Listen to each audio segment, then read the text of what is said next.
स्वगुरोर्चरणारविन्दं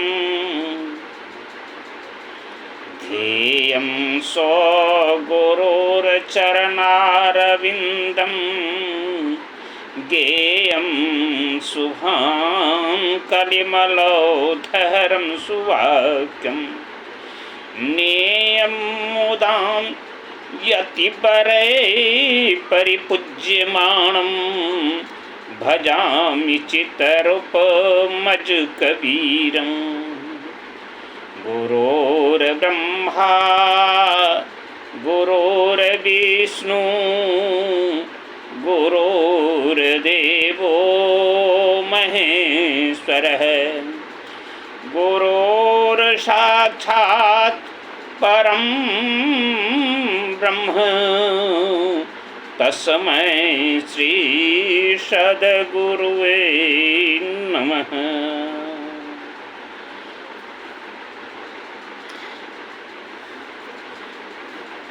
परम आदरणीय और व्यक्त रूप में हमारे आराध्य श्री सद्गुरुदेव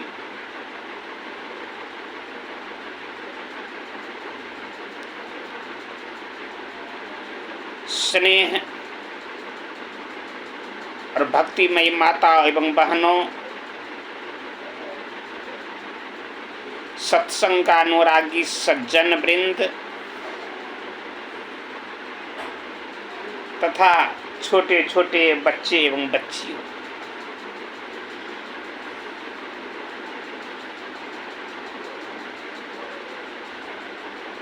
आज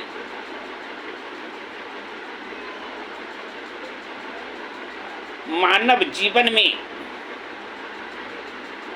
नारियों का स्थान सबसे ऊंचा है।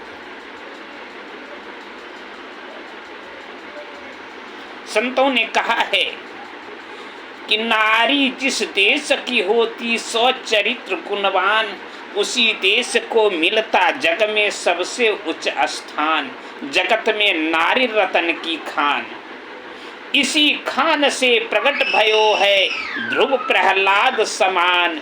जगत में नारी रतन की खान, माताएं जिस देश की होती स्वचरित्र गुणवान, उसी देश को मिलता जग में सबसे उच्च स्थान। जगत में नारी रतन की खान। हो जाए यदि नारी जाति को मातु धर्म का ज्ञान, तब तो समझो अखिल जगत का हो जाए कल्याण। जगत में नारी रतन की खान। सज्जनों,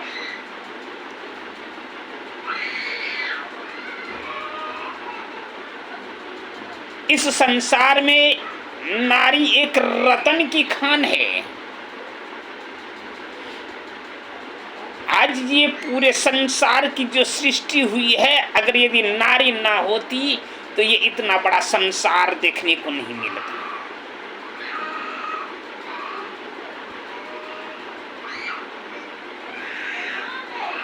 नारी का स्थान अगम है, ऊंचा है, लेकिन नारियां अपने शक्ति को भूल बैठी हैं। यही नारी जो है आदि शक्ति है, यही काली है, यही दुर्गा है, यही सरस्वती है। सारी जितनी भी देवियां जो है पुराणों में वर्णन किया गया है, सभी देवियां यही है, लेकिन अपने शक्ति को भूल बैठी है, अपने कर्तव्य को नहीं निभा पाती है। और जो स्त्रियां कर्तव्य को निभाती है तो वह घर को स्वर्ग बना देती है। इसलिए संतों ने कहा कि अगर यदि नारी चाहे तो घर को स्वर्ग बना दे, नारी चाहे तो घर को रसातल भी पहुंचा दे। जो आदर्श नारी होती है वो घर को स्वर्ग बना देती है। इसी आदर्श नारी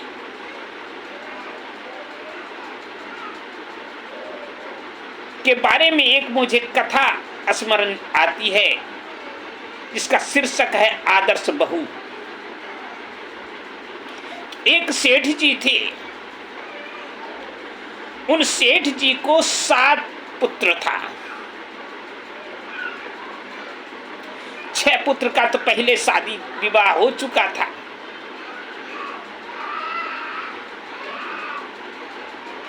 6 बहुएं जो है घर में सेठ जी के आंगन को सुहाना कर रही थी। सेठ जी की पत्नी भी थी।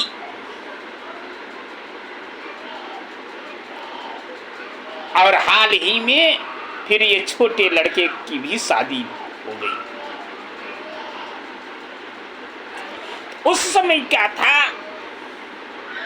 कि सेठ जी को धन संपत्ति की तो कमी थी नहीं। सेठ जी ने एक एक काम के लिए अलग अलग नौकर चाकर लगा करके रखे थे। पानी भरने वाला नौकर अलग, झाड़ू लगाने वाला नौकर अलग, बर्तन मांजने वाली नौकरानी अलग। इस प्रकार से जो है, लेकिन एक चीज रखा था कि रसोई जो बनाया जाता था, रसोई घर की स्त्रियां बनाती थी।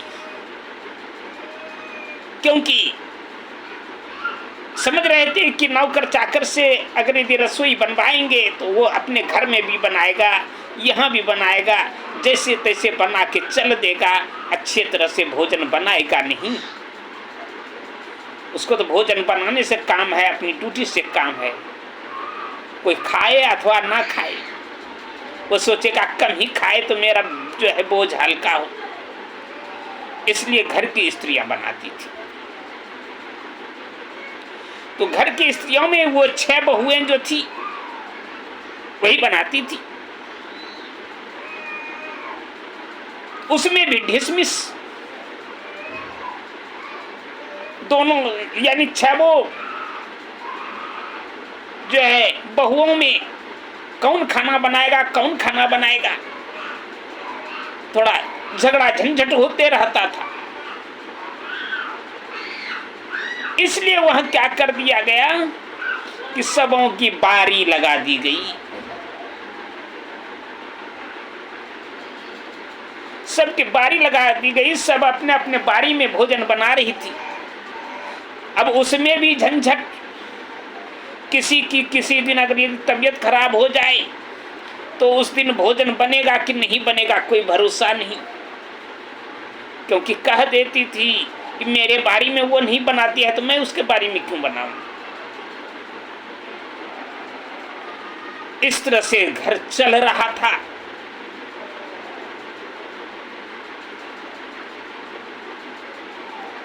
तो उस तरह से घर चलते चलते कहा गया है, जिस घर में सुमति होती है, रामायण में भी ये पंक्ति आई है कि जहां सुमति तहां संपत्ति नाना, जहां कुमति तहां विपत्ति विधान। इसके कारण से घर में अशांति रहने के कारण घर की स्थिति भी थोड़ा धीरे धीरे नॉर्मल होते जा रहा था, यानी दयनीय होते जा रहा था। और अब ये छोटी बहू शादी करके आ गई। छोटी बहुओं ने कुछ दिन तो देखा, 2-4, ये सब देखते देखते उनसे रहा नहीं गया और वे सोचने लगी कि मैं भी जो है रूम में अकेले बैठी बैठी खाली बोर हो रही हूं। और वो नई नई बहू थी, उसको तो कोई कुछ कहता नहीं था काम धाम करने के लिए। एक दिन ये क्या करती है, सवेरे सबसे पहले सो के जगी और स्नान ध्यान करके नहा धो करके ये रसोई में जाकर रसोई बनाने बैठ गई।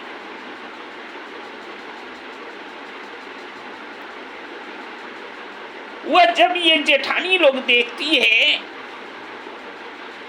कि आज छोटी देवरानी जो है वो रसोई में बैठ गई है, वो जाकर बोली कि हम लोग 6 बहुएं जो हैं इधर, 6 जेठानियों में तुम आदमी का कम पड़ गया, तुम जो नई नवेली दुल्हन आके रसोई में बैठ गई।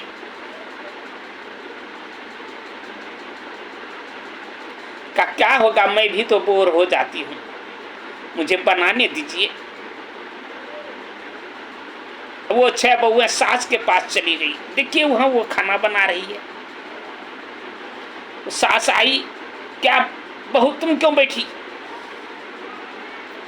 तब वो जवाब देती है कि माँ जी ये बताइए कि दरवाजे पर कोई अगर यदि अतिथि आ जाए तो उसको भूखे रखते हैं कि खाना खिलाते हैं, भोजन कराते हैं?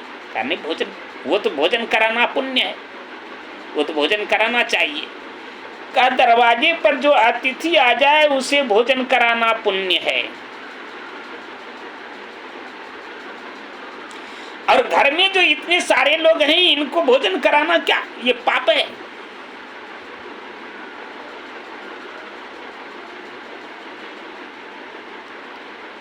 अब तो वो माँ जी गुम हो गई। का बाहर के लोगों को भोजन करा करके उनके आत्मा को संतुष्ट करके जब भेज दिया जाता है तो उससे पुण्य होता है। अब मैं जो भोजन बनाऊंगी, घर के इतने सारे लोग खाएंगे, इन लोगों की जो इन लोगों को जो आत्म संतुष्टि मिलेगी, तो क्या ये लोग हमें जो है आशीर्वाद देंगे कि श्राप देंगे? इनका हृदय प्रफुल्लित होगा कि इनको तकलीफ होगा? इसलिए तो ये भी पुण्य का कार्य है, तो मुझे पुण्य के कार्य में क्यों बाधा कर रही हैं? मुझे करने दीजिए।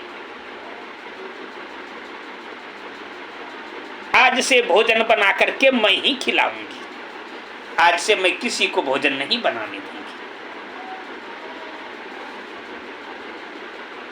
ये बात सास को दिमाग में बैठ गया। दूसरे दिन क्या करती है कि वो छोटी बहू से पहले ही नहा धो करके वो सास रसोई घर में जाके बैठ गई। अब छोटी बहू कहती है माँ जी आप बैठ गए। तब क्या समझती है कि सब पुण्य तुम ही ले लेगी, मैं कुछ नहीं, मैं बूढ़ी हो गई, तुम लोगों को अभी बहुत जीना है, धर्म कर्म करने का, पुण्य करने का समय तुम लोगों को बहुत है, मेरा थोड़ा उम्र बचा है, अब मुझे करने दो, तुम लोग शांत हो जाओ।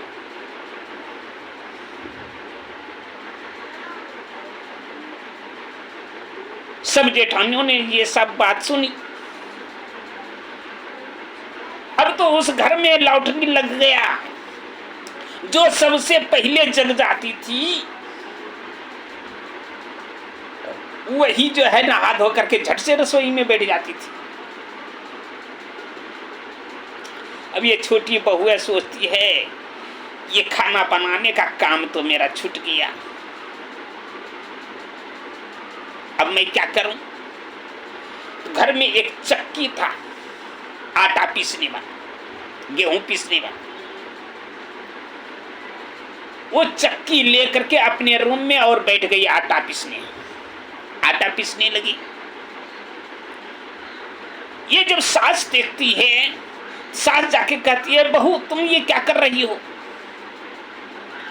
आटा तो मिल से पिसा के आता है, तुम इतना परेशानी क्यों उठा रही हो? कहा माँ जी मिल जो ले जाते हैं आटा पीसने के लिए, आटा जो है गरम गरम आटा निकलता है, गर्मे गर्म आटा गोनी में भर दिया जाता है, वो गर्मी के कारण आटा जल जाता है और उसका स्वाद भी अच्छा नहीं लगता है खाने में। ये चक्की की आटा जो है ये ठंडी आटा है, वो मिल के आटा गरम गरम आटा जो उसमें बंद जाता है दूषित हो जाता है, उससे बीमारी भी हो सकती है। और ये आटा स्वास्थ्य के लिए भी बढ़िया है। और मैं भी बैठे बैठे बोर हो जाती हूँ, ये पीसूंगी तो मेरा व्यायाम भी होगा, स्वास्थ्य भी सही रहेगा। और ये आटा जो है, आप लोग इधर सब कोई बारी बारी से खाना खिलाएंगे, बना बना करके, रसोई बना के, लेकिन आटा तो मेरा ही पिसा हुआ जाएगा। तो सबसे बड़ा पुण्य तो मेरा ही होगा, इसलिए आटा में पिसूंगी। ये बात सब जेठानियों ने सुन ली। सबके मन में हुआ, दिमाग में बैठने लगा कि ये तो लगता है कि सब पुण्य लूटने के फेरा में यही है। सबने जो है अपने अपने पतियों को कह सुन करके चक्की मंगवा लिया, सब कोई आटा पीसने लगे।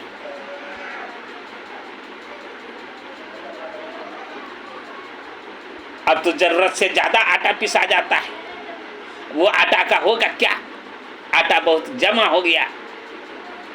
तब छोटी बहुओं ने कहा कि अपना जो घर में दुकान है किराना का, उसी में ये आटा दे दिया जाए, बिक्री कर दिया जाए।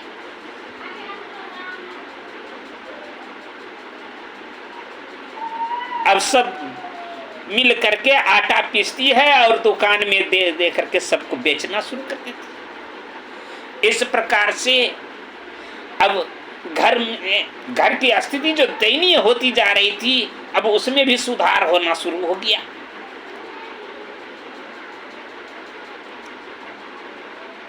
अब जब सब कोई ऐसा करने लगा, तब ये बहुएं सोचती है, छोटी बहू, कि ये भी तो अब मेरे हाथ से चला गया, अब क्या करूं। सोचते सोचते कहते अच्छा ठीक है, अब जो है पानी भरने का काम है। सवेरे उठ करके वो पानी उनी भर करके सब बर्तन भर दिया। नौकर आया, नौकर देखता है कि पानी सब बर्तन में भरा है, वो बैठा है। सेठ जी आए, सेठ जी कहते अरे पानी नहीं भर रहा है, तुम इधर बैठा है। कहा किस में भरूं, सब बर्तन तो देखता हूं भरा हुआ है।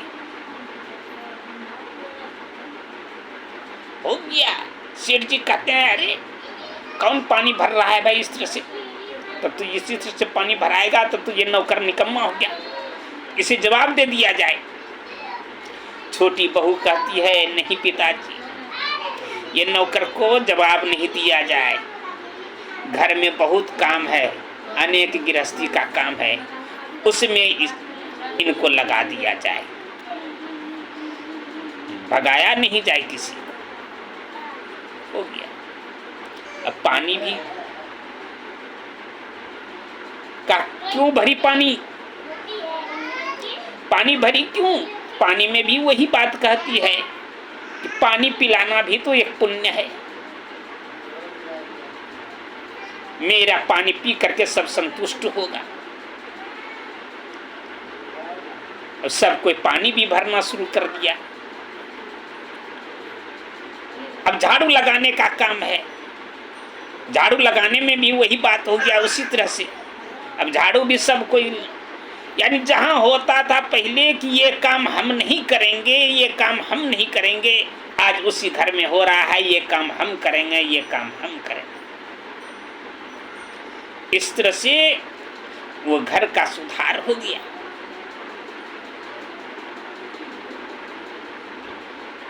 और उसी घर में जो है अमृत बरसना शुरू हो गया।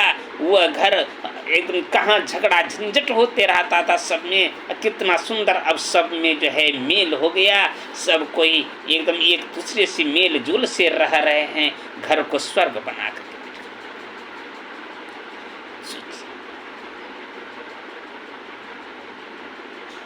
इसलिए संतों ने कहा नारियां अगर यदि चाहे तो घर को स्वर्ग बना दे या घर को नरक से भी बदतर बना दे।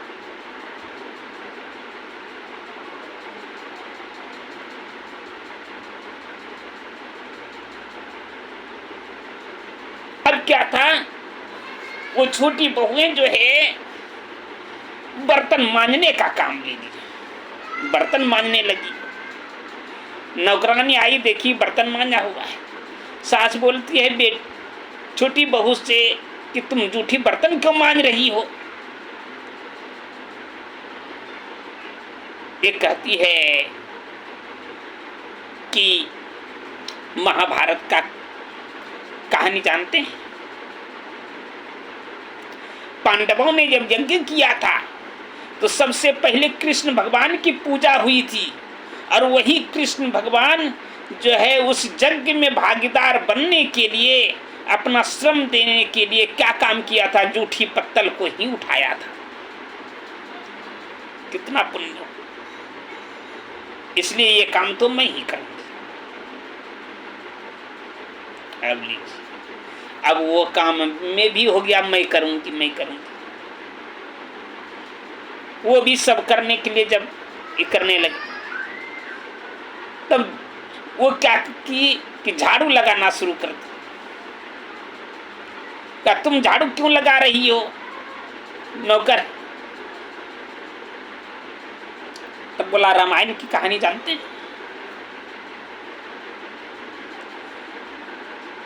सबरी जो है रोज डगरी बुहाड़ती थी कि संत महात्मा जो भी इस रास्ते से जो भी पथिक आए जाएंगे उनको कंकड़ नहीं गड़े।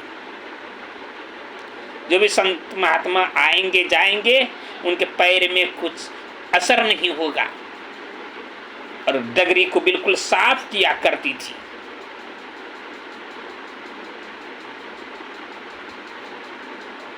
सबरी के नवदा भक्ति में लिखा हुआ है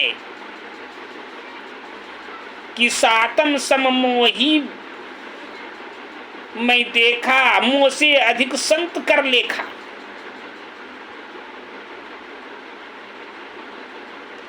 परमात्मा कहते हैं, श्री राम कहते हैं कि हमसे अधिक जो संतों को श्रेय देता है वो मेरा भक्त है।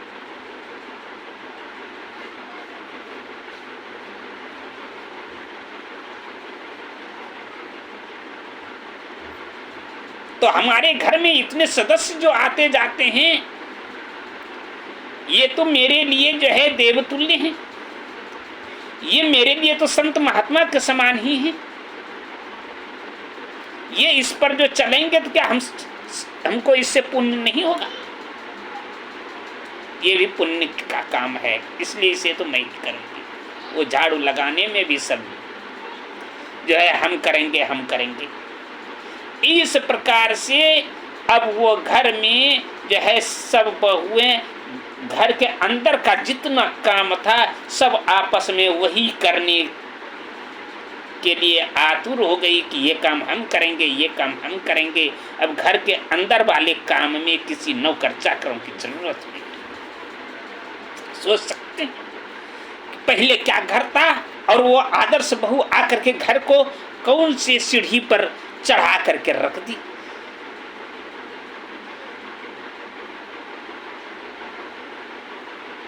इसलिए सज्जनों,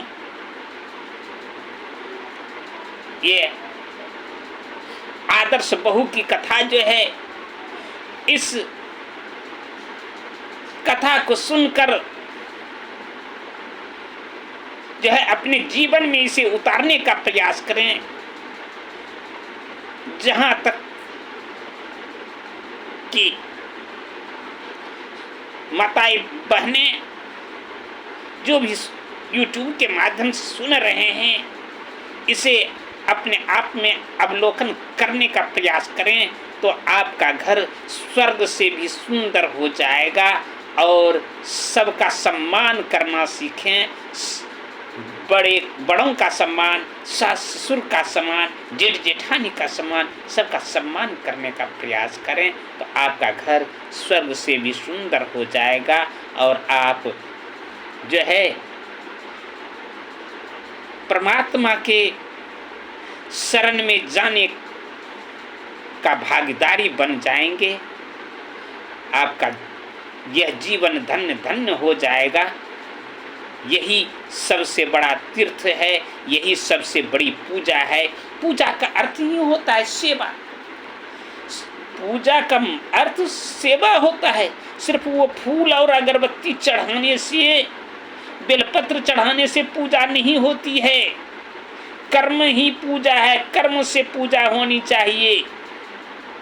ये जितने भी हमारे घर में सदस्य हैं, सास ससुर पति जेठानी, जितना जो कुछ भी है, सब ये देवता के समान हैं। और इनकी अगर यदि हम सेवा करते हैं तो ये सारे पूजा का फल हमें यहीं मिल जाता है और हमें मंदिर मस्जिद जाने का कोई ज़रूरत नहीं पड़ेगा। इसलिए इस बात को अपने जीवन में उतारने का प्रयास अगर यदि करेंगे तो हमारा जीवन भविष्य में उज्जवल होगा, हमारा जीवन धन्य धन्य होगा। और इसी जो है महत्वपूर्ण कार्य को करके, इसी धार्मिक कार्य को करके, इसी दैविक कार्य को करके हम जो है अपने अगले जीवन को भी, अगले योनि को भी संभाल सकते हैं। इन्हीं शब्दों के साथ मैं अपनी वाणी को विराम देते हुए आप लोगों से ये गुजारिश करूँगा कि YouTube के माध्यम से जहाँ तक भी जो कुछ भी, जो लोग भाई बहन भी, जो सज्जन इसे सुन रहे हैं, अगर यदि ये कहानी अच्छी लगी हो, यह मेरा वक्तव्य अच्छा लगा हो, तो आप इसे लाइक, सब्सक्राइब और शेयर जरूर करेंगे, जिससे कि मेरा मनोबल बढ़ता रहे और मैं इसी तरह जो है अपने जो है हिसाब से अपने मन के अनुकूल मुझे जो कुछ भी अच्छा संदेश बुझाए, मुझे जो कुछ भी संत महात्माओं का प्रसाद मिला है, मैं उस प्रसाद को आप सबों के आगे वितरण कर सकूं और साथ ही साथ सब कोई मुझे आशीर्वाद भी देने का प्रयास करें, ताकि मैं आगे भविष्य में अपने मन वचन और कर्म की साधना में आगे बढ़ता रहूं। इन्हीं शब्दों के साथ जय सद्गुरुदेव।